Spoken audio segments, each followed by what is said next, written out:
And hello, everybody, and welcome into the Sports Business Classroom NBA Summer League postgame here from Las Vegas. Noah Schwartz, your host tonight, alongside Orlando Johnson, the 36th pick in the 2012 NBA draft by the Indiana Pacers, Cam Rucker, and Anchit Nath. Guys, we just watched the Sacramento Kings. They just lost the Oklahoma City Thunder 86-80.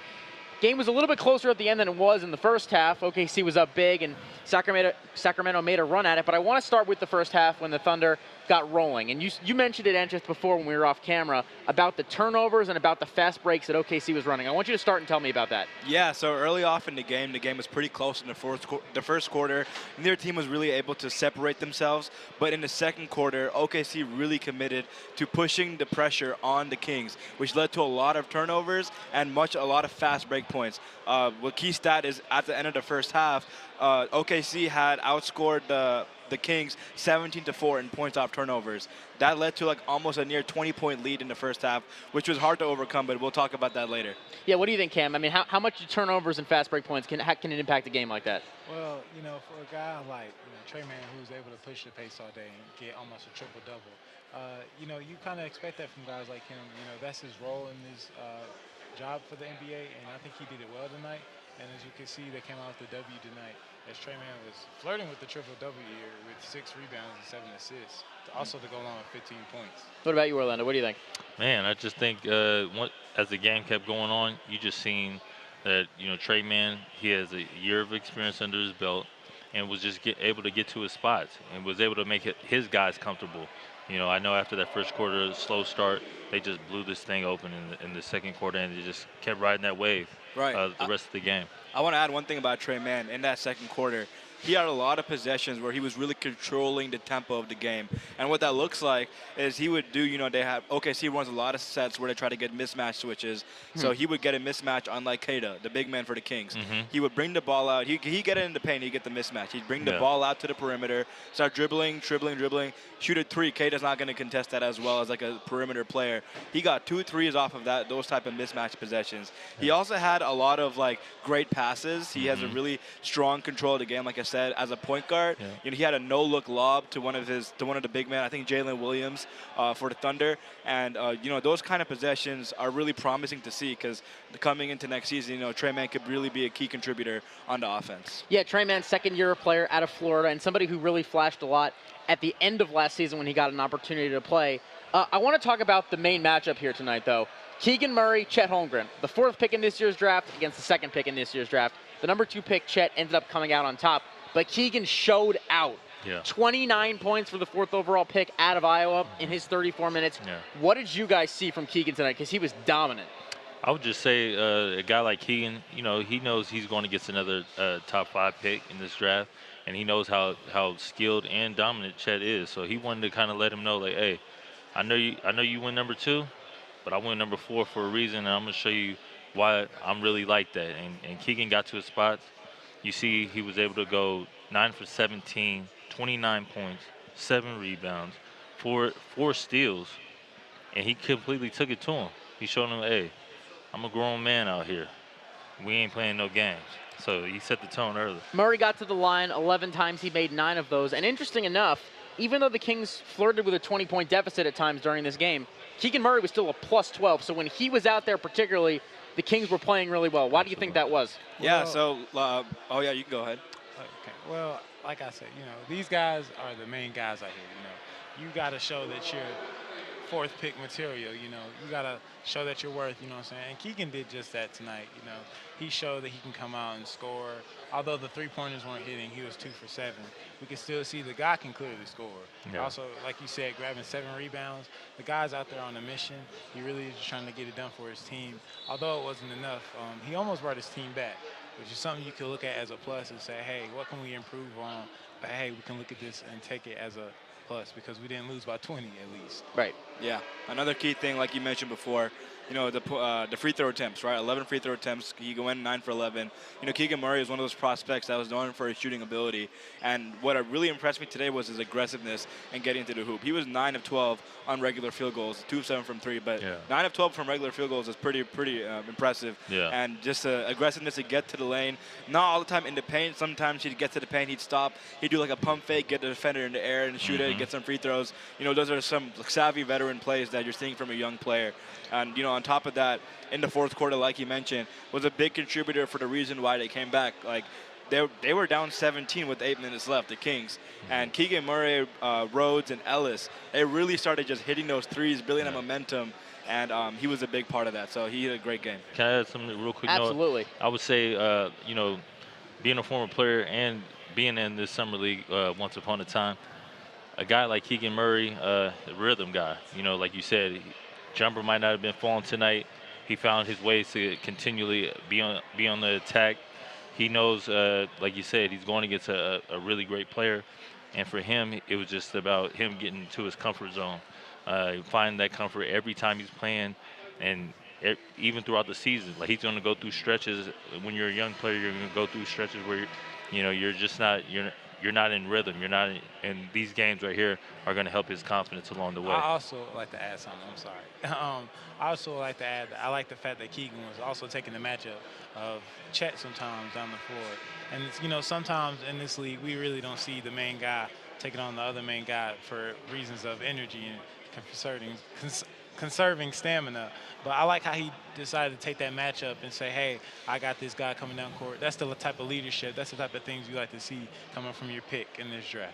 Yeah, I think that's an interesting point. And for me, one of the things that I was interested about with Keegan Murray coming into the league was how will he create his own shot? And tonight we saw him do that. You mentioned, guys, 11 free throw attempts, was going downhill at the 7-footer in Chet Holmgren. What does that say about him, his fearlessness, the willingness to go into the paint, go amongst the trees, and try and finish in there and get fouled?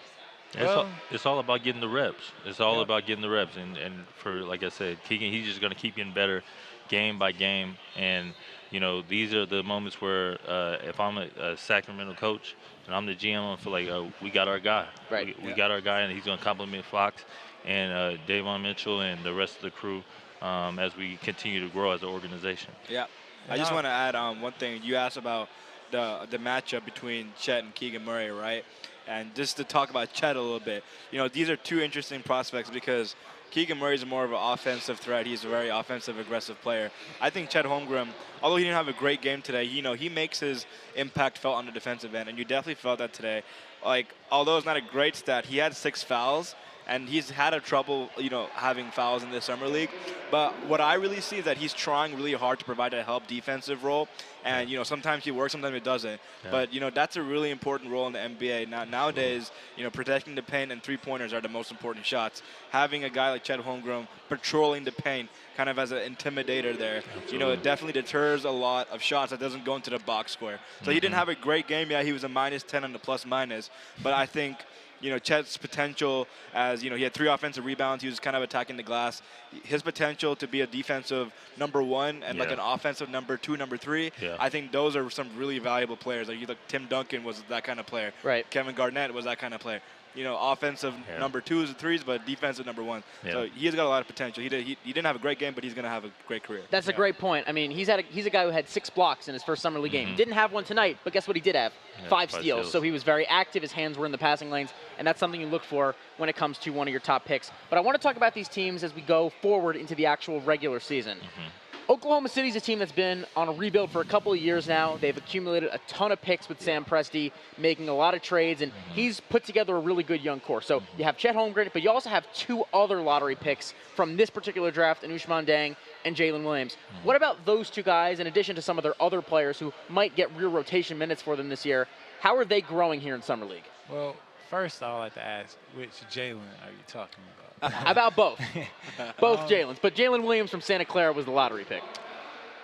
That's a steal in my opinion. I just think the guy's going to be great. We can see how he's just fitting out there seamlessly almost with the offense. And he's just doing this thing out there, and it's great to see his development along with the other Jalen as well. But, these guys are still young. We still got to see them get more reps. They're still doing the small little rookie mistakes that we would see. But I like to see them continue to grow. I think they're going to have a big role, not this year particularly, but I like to see Oklahoma City trying to incorporate them a little bit into the offense, get a feel of what they're doing, see where they fit, and go from there. Yeah. What about you, Anchit? Yeah, I love the OKC rookies. Usman Deng and Jalen Williams, the lottery picks in Santa Clara.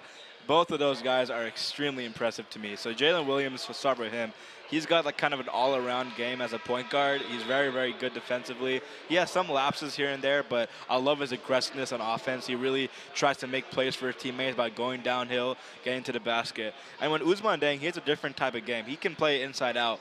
And, you know, one thing that I think they both can work on, a lot of rookies kind of struggle with, is like the pass delivery. So they have the right ideas in mind where they're trying to, like, you know, I saw a play where Usman Deng was on the top of the three-point line.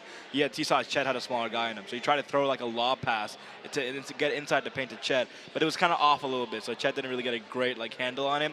So those kind of plays, you know, as you get more experience, more reps, they get a lot better at it. So they have some weaknesses on playmaking, but both of them have potentials to be like star players on OKC. So the right idea, but the wrong execution is what you're saying. Well, not even wrong. I would say just like a little off target. Like it's just like reps. Like the delivery can just get a little bit better. Playing with taller players, you know, so it's just like a different feel. What do you think about that, Orlando?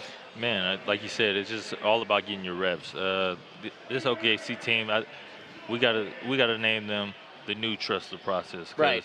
They've got so many great assets that they're going to build from, and I love the young core of Josh Giddey, Jalen Williams, Chet Holmgren, Usman Deng, and then we got Shea Gilgeous. We ain't even talked about him. So Giddey. Lou Dort too got a big contract. Lou Dort, Trey Mann. So I'm really loving, like, you know what I mean. And I just think for them, you know, as they continue to grow, continue to get, you know, some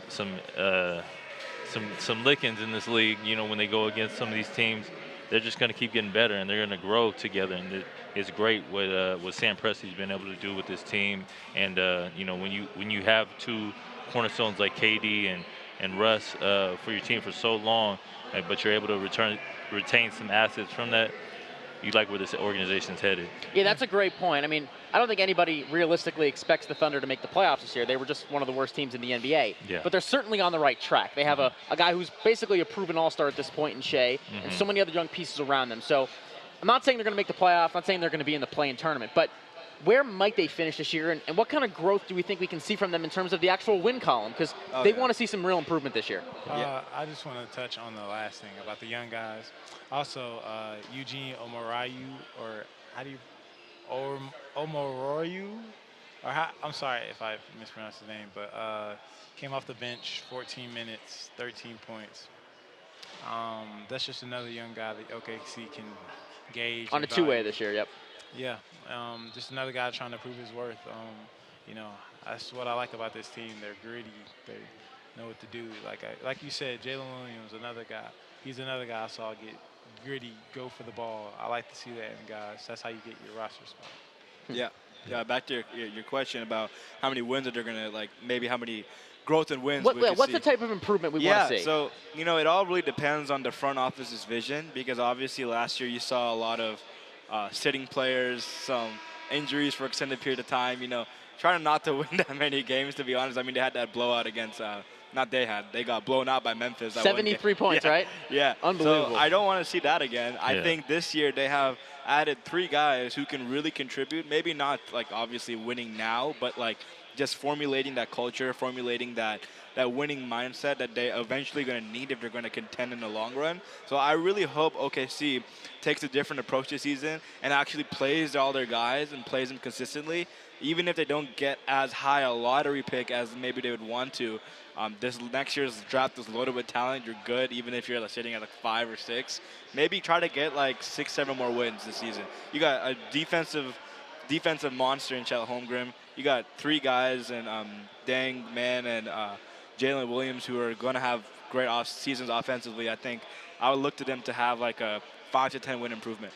I like that. What about you, Orlando? I think for this team, OKC, they're still going to be one of the bottom half teams. But like you said, they have the pieces to build towards, you know, their cornerstone pieces with Chet, with Shea, with Giddey. I think that's a big 3 that you can really like work with and continue to see improvement game in and game out, you know. And I think the main thing for these guys is just to build that cohesiveness.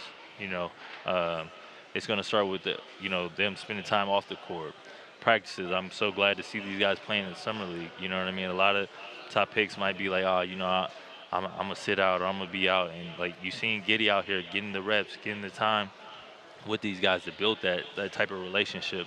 And trust me, these type of things that they're doing now, the going out to dinners, hanging out after practice, it's going to translate and it's going to lead to a few more wins for sure. That's a great point. Chemistry is important. Cam, last point from you. Like everybody else said, this is just going to take some time with this team, as far as growing.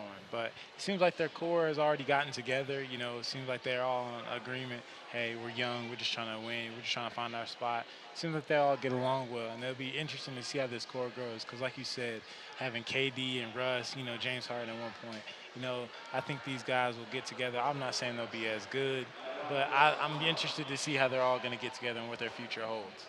Great points from all of you guys. Thank you so much for being on tonight. That's going to do it for us here on the Sports Business Classroom postgame show. You just saw the Thunder beat the Kings 86-80 here from Thomas and Mack Center in Las Vegas in Summer League 2022. Stay tuned for much more content from SBC coming up for the rest of Summer League, and thanks so much for watching.